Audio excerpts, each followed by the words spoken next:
आपण बघितलं असेल की या दिवसामध्ये सुट्ट्या असल्यामुळं मोठ्या प्रमाणावरती पर्यटक जे आहेत हे किल्ल्यांवरती आणि समुद्रकिनाऱ्यावरती मोठ्या प्रमाणावरती आलेले आहेत.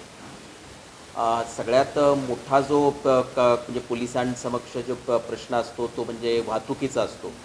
आणि आपण बघितलं असेल की श्रीवर्धन आहे, दिघी आहे, इकडे अलिबाग आहे, किंवा कर्जत आहे. त्या भागामध्ये मोठ्या प्रमाणावरती पर्यटकांचे ऑलरेडी पर्यटक त्या ठिकाणी पोहोचलेले आहेत आणि ट्रॅफिक पोलिसांसाठी ते फार मोठं चॅलेंज आहे. इतक्या मोठ्या प्रमाणावरती जे व्हेइकल्स रोडवरती येत आहेत, तर त्याचं ते स्ट्रीमलाईन करणं आहे. तर यासाठी 100पेक्षा जास्त वाहतूक जे पोलीस अंमलदार जे आहेत हे अगदी मागचे 15 दिवसापासून रोडवरती आहेत आणि ते वाहतूक क्लिअर करण्याचं काम करत आहेत. कोणतीही काही दुर्घटना होऊ नये त्यासाठी मग तिथला रोपवे असेल, रोपवे ॲडमिनिस्ट्रेशन म्हणजे तिथलं प्रशासन आहे, तर त्यांनाच म्हणजे त्यांना काही ज्या काही योग्य त्या सूचना आम्ही दिलेल्या आहेत.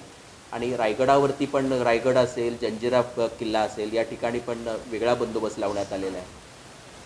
याच्या व्यतिरिक्त या दरम्यान मोठ्या प्रमाणावरती महिला भगिनी पण बाहेर पडत असतात आणि तर आणि यामध्ये काही गुन्हेगारसुद्धा मग चेन स्नॅचिंगचे प्रकार किंवा त्यांना छेडछाडीचे प्रकार होण्याची शक्यता असते. त्यासाठी हे प्रिव्हेंट करण्यासाठी विशेष पथकं निर्माण केलेली आहेत आणि ती विशेषतः ज्या ठिकाणी महिलांचे जास्त वावर म्हणजे जसं काही की समुद्रकिनारे आहेत, तर त्या ठिकाणी साध्या कपड्यामध्ये आम्ही हे पथकं लावण्यात आलेली आहेत की जे अशा गोष्टी आहेत त्यांना प्रिव्हेंट करण्यासाठी काम करतील.